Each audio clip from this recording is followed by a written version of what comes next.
kami nito.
Sobra naman. Sobra naman. Hindi tayo magpubayan. Si Kwento. Dito na lang tayo. Lakas ng dating. Ito na ni naka-black.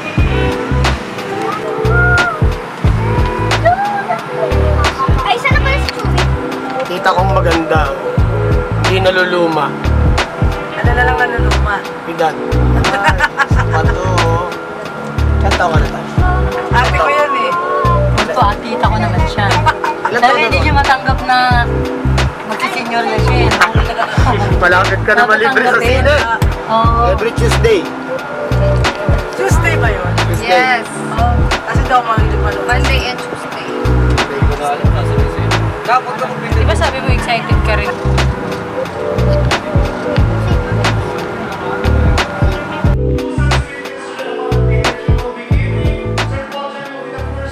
And for now, may twist tayo, Mama. Hindi nyo alam to, sorry ah. Diyan ka lang. Sorry everyone, but I need to sing at this. We'll be revealing the gender of the baby for today.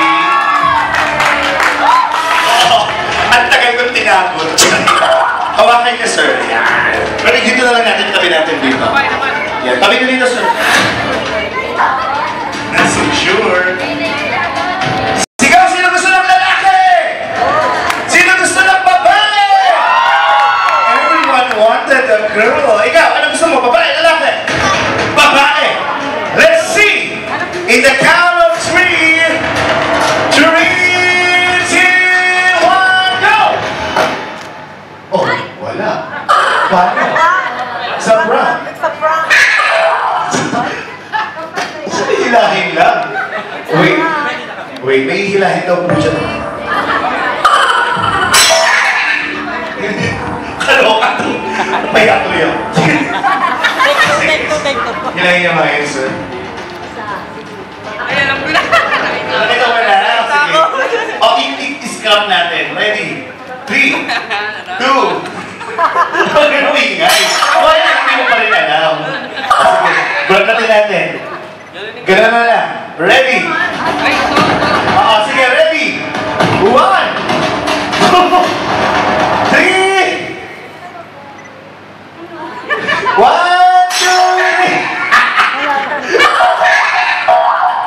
It's a baby boy! Once again, it's a bouncy baby boy! So sorry guys, malakas ang dugo ng tatay. Sa palakpakan natin guys, it's a bouncy baby boy! Once again! Nung nag-decide si Kuya na mag-settle silang dalawa ng asawa niya ni Ate Mitch, hindi naman kami nag-okay kasi alam naman namin simula bata kami na si Kuya Felix. Napaka-responsable niyan, so wala kakaba-kaba. Alam namin na ma-handle niya na maayos yung family nila. Both side, makakatulong din sa family namin. Kaya, yun lang. Saludo ko sa'yo. Yeah, first round, go ahead.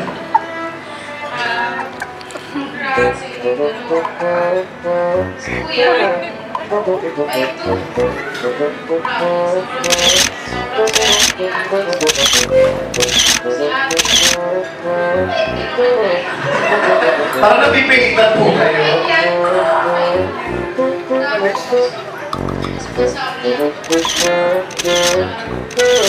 Bigla nag-utos pa sa ibang tao.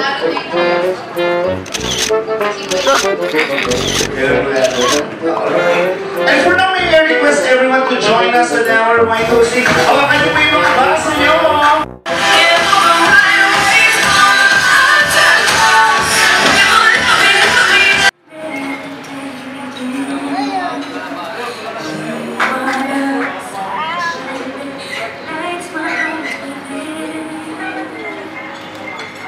Hawakan niyo mabuti mga pinakamahigpit na hawak that you can be. Mag-face to face kayo ni Sir Paul dyan. Sir, yan. And then, yung mga dove po magkikiss in the count of 3 at kayo din po at the same time. Sabay. 1, 2, 3, go! Kiss! Yun. And of course, let's face our guests, guys. And in the count of 3, let's send the dove free. In 3, 2, 1, go!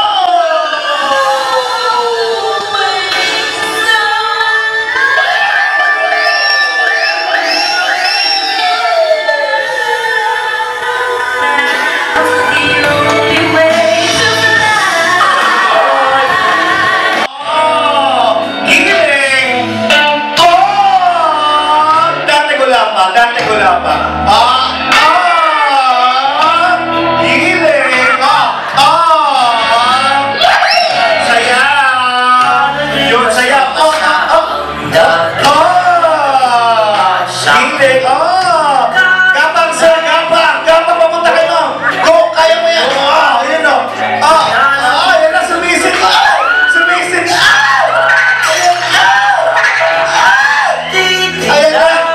Ayan na. Okay? Pwede magtagal pero huwag magbaba. Huwag masyadong magbaba. Ayan, ready? Mamaya na pong kainan, maaga pa po. Ayan. Ayan na. Baka si baby lumabas, ha? Ayan. Ready? Ikaw at ikaw. Sir, tingin dito sa picture natin, sir. Ganun mo. Yan. Okay, palakpakan tayo. Yun naman pala. Handa.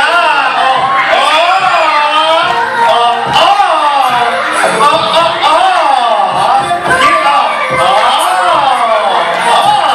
Alam mo, ha? Sayaw na sa giling. Giling. Picture muna tayo sa kasama sila. Ang galing niyo po doon. Parang sinusumpong kayo. Picture muna. Sa gitna po yung sir kay Ma'am Michelle. Your last message mo for today? Hindi po. Personal na. Wait. Ang saya. Ang Then, saya.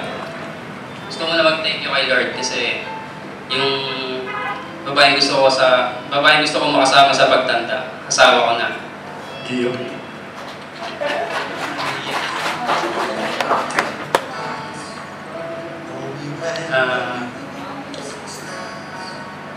Kwento ko na lang sa inyo yung una tayo nakita sa SM Manila.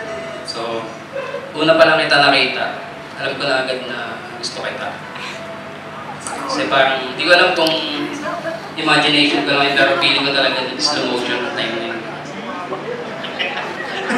Ewan mo, basta parang commercial eh. Parang kaya tuloy nila maniwala, tama kayo ng tao. Ayun, tapos nun, so crush kita, pinulit na kita ng pinulit, kasi nainis ka na. So hindi ko na alam paano kukunin yung number mo nun. Ginawa ko, scam, sabi ko pwede makitext. Tapos the next day sa sarili ko, nakuha ko na yung number mo.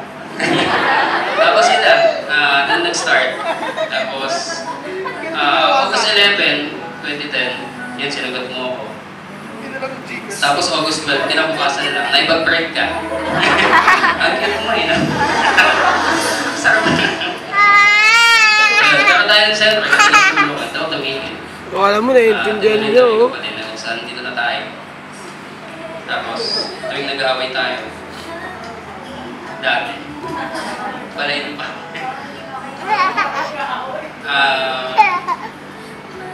Kung hindi mo naaalala, yung huling binanggit ko yung salitang pangako, matagal na. Yun yung time na nag-away tayo. Sabi ko, pangako na hindi na maulit. Tapos sabi mo, huwag ka na mangako, gawin mo na lang. So yun, hanggang sa ngayon, hindi talaga ako nang mako. Ginagawa ko na lang. Yun. I love you, babe. Yeah. Na-pressure ako. Ganda mo, man. Hindi ako ready. You ready? Alright, sige, go ahead. Pasalamatan mo Ayan, thank you everyone sa mga nagpunta po. Kahit na malalayo yung iba dyan. Yung ibang halos hindi ko pa kilala. Ninang, thank you so much po sa mga katrabaho ko na naglaan ng half day.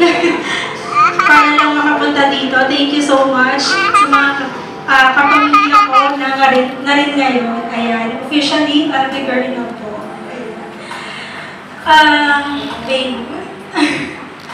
So yun, totoo naman yung sinabi niya na ibag-iwalay talaga ako sa kanya. The day after na sinagot ko siya. Hindi ko rin alam, actually, hindi ko naman din talaga, hindi kasi siya yung typical talaga na, syempre, di ba, pagka probinsyana, usually, tall, dark, and handsome talaga yung lagi nating nasa slambook. Pogi, char, handsome, so tall, not so tall, anyway, so yun nga, actually, Naglaro na ng ano di. Ay, kinain niya yung nagkakilala kami, ang dami namin katrabaho. Lapit mo dito sa akin. Kahit kaibigan, nagsasabi, hindi, yung sa trabaho namin before, sa Wala yung Manila, tsinelas niya. marami kasi nagkikwento na kapag naging on doon sa trabaho is once na mag-end of contract na doon sa work, mag-end of contract na rin yung relationship namin as couple. So, kaya ayoko mag-expect, kaya lagi ko siyang parang hindi ko napansin na hinihiwalayan ko siya kasi ayoko kasi pumasok sa relasyon na masasaktan lang ako. So, by the time na umabot din kami 7 years, may mga naririnig pa akong mga kwento. Actually, may anak na kami no, na pag 7 years na daw, ayan, maghihiwalay na talaga yan kasi malalaman na natin. Pero, ang lagi niya lang laging sinasabi sa akin, patutunayan ko sa iyo na mali yung ibang tao. Na hindi totoo yung kasabihan na yun. Even before nung nagsusukat kami ng gown. So, syempre, di ba, sa kasabihan palagi, huwag mong isukat yung gown kasi hindi matutuloy. Lalo na buntis ka. Pero sabi nga rin, patutunayan natin, mali sila. Hindi totoo yung kasabihan. So, masaya ako.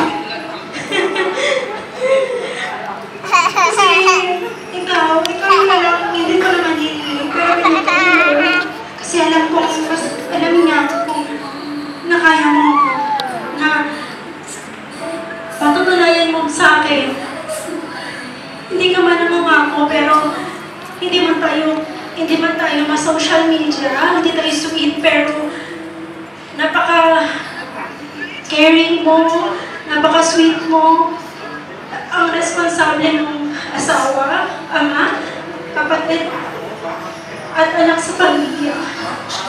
Totoo yung sinasabi nila, siguro sa mga nakakakilala sa akin, sabi nila, ang swerte-swerte mo sa akin, pero hindi nila alam, ako yung maswerte sa'yo.